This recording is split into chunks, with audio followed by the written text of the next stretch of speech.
Sir हमारे market जो अपना परफॉर्मेंस फिलहाल दिखा रहे हैं वो कह सकते हैं सराहनीय है, तो क्या माना जाए ये बाय ऑन डिप्स वाला मार्केट है, आज से वो स्ट्रैटेजी अपना सकते हैं? ये सवाल अच्छा है आपका, बहुत बढ़िया, कि क्या बाय ऑन डिप्स की स्ट्रेटेजी ठीक रहेगी इस तरह के बाजार में, क्योंकि अब तक की स्ट्रेटेजी सेल ऑन राइज की रही है, लेकिन सेल ऑन राइज की स्ट्रेटेजी भी ज़्यादा काम नहीं आई। उसका रीज़न ये कि राइज आई नहीं, सेल एक तरफा ही थी। जब मार्केट घटे तो कोई उछाल बीच बीच में कोई मिला ही नहीं, इंट्राडे में कोई छोटा मोटा मिल गया अलग बात है, तो ज़्यादा सेल ऑन राइज वाली काम आई नहीं, लेकिन बाय ऑन डिप्स की काम आएगी। उसका रीज़न है कि डिप्स मिल जाती है, बेचते वक्त उछाल मिले ना मिले अलग बात है, लेकिन खरीदते वक्त डिप्स मिलती है, और स्पेशली तब जब एफआईएस के बड़े आंकड़े नहीं आ रहे हो खरीदारी के, तो आपको मौका मिलता है। अब ये तो एक चीज़ तो क्लियर है कि मार्केट सेल ऑन राइज से बाय ऑन डिप्स हो चुका है, नंबर 1।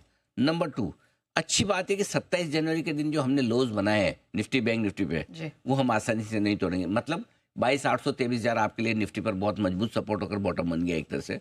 बैंक निफ्टी पर 47,800 से 48,100 की रेंज में बढ़िया मजबूत बॉटम बन गया, जो आप आसानी से नहीं टूटेंगे। आप कहेंगे अब वहाँ से तो हम 1000 पॉइंट ऊपर है निफ्टी में, बैंक निफ्टी में तो हम 2000 पॉइंट ऊपर है, ये तो बहुत दूर है। बात तो ठीक है, दूर है तो दूर है भाई, बॉटम तो तभी बनता है, बनने के बाद ही बनता है, पहले तो बनता नहीं। और इसलिए बॉटम आपके पास दो ही तरीके हैं, या तो बॉटम बनने की कंफर्मेशन आए उसके बाद आप 800,000 पॉइंट ऊपर खरीदो, या हिम्मत करके आगे पढ़ के खरीदो जब मार्केट में पेनी को। आपको तो याद ही होगा, हमने कहा भी था कि जब 22,800 23,000 के आसपास था, 23,000 के आसपास, मैंने बोला मैं खुद पैसा लगा रहा हूँ। इनफैक्ट सर मैं आपको थोड़ा सा यहाँ रोकती हूँ, क्योंकि जिस कॉन्फिडेंस और कन्विक्शन की आप बात कर रहे हैं, ये सबसे पहले जी बिजनेस ने ही आपको दिया था, आपकी हैंड होल्डिंग की थी। सिर्फ हमने हाँ सही बात है उसके बाद तो खैर जो भी कोई कुछ भी बोले, लेकिन कॉन्फिडेंस आया था सर की तरफ से ही, और जी बिजनेस ने ही आपको ये भरोसा दिलाया था कि अब आपको एंट्री करनी चाहिए। क्या कहा गया था पिछले महीने, जरा सुन लीजिए।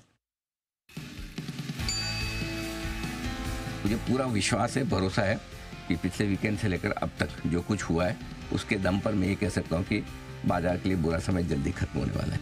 तो आपके लिए अच्छा समय आ गया पैसा लगाने का। अब नहीं लगाएंगे तो कब लगाएंगे? मैं अपना पैसा आज म्यूचुअल फंड में डालने वाला हूँ। ठीक है।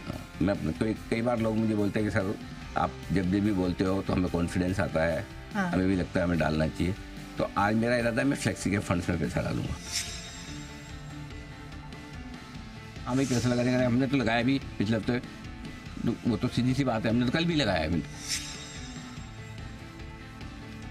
आपको याद होगा तो एक हफ्ते 2 हफ्ते पहले हम बात भी कर रहे थे कि बाजार 23,000 के नीचे जाकर टिकना नहीं चाहता। बार बार 23,000 के आसपास आता है, वहाँ पर खरीदारी आती है, और वहाँ से हमने भी खरीदारी करने की राय दी थी। और आपको याद, मैंने बोला था मैं खुद अपना पैसा लगा रहा हूँ। करेक्ट। अब तक का ट्रैक रिकॉर्ड है, वहाँ से बाजार ज़्यादा नीचे गया नहीं, रिकवरी आ ही जाती है, अच्छी आ जाती है।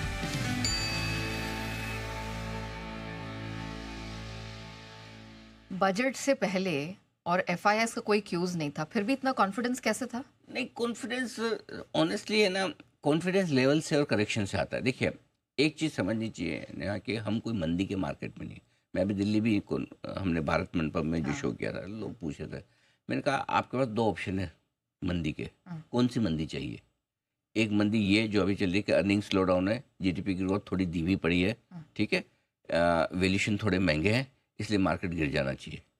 दूसरी मंदी वो जो 2008 वाली, जिसमें कंपनियों के प्रॉफिट खत्म हो गए, ठीक है, ग्रोथ की ऐसी तैसी हो गई, नौकरियां जा रही है, लोग घर पे बैठे, काम धंधा नहीं है, वो मंदी वो होती है। ये करेक्शन होते हैं। मंदी और करेक्शन में बहुत फर्क है, ये बड़ा फर्क है। लोगों को, लोग भाव नीचे आए इसका मतलब मंदी हो जाएगी, भाव नीचे आना मंदी नहीं होती है।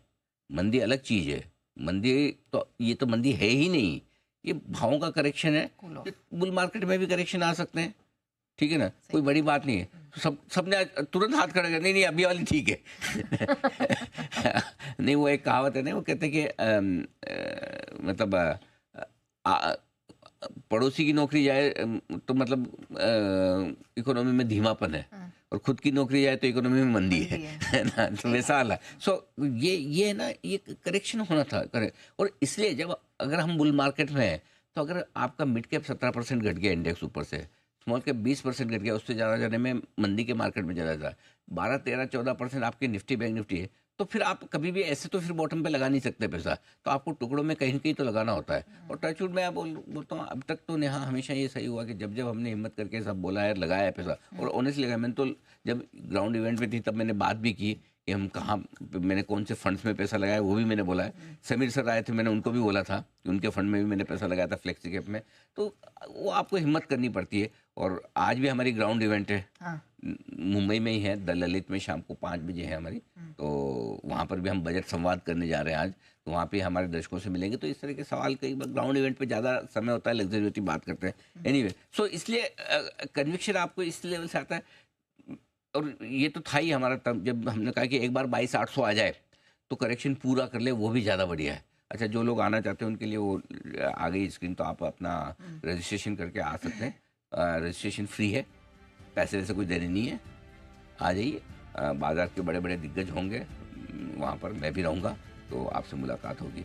तो आइए, हम बाय ऑन डिप्स की बात कर रहे थे। तो जब तक निफ्टी 23,300 और बैंक निफ्टी 49,300 के नीचे बंद न हो, तब तक आप बाय ऑन डिप्स रखें। तब भी आपका कोई खराब नहीं होगा, लेकिन तब तक तो आपका ट्रेंड क्लियर है, तब तक आप बाय ऑन डिप्स की स्ट्रेटजी रख सकते हैं।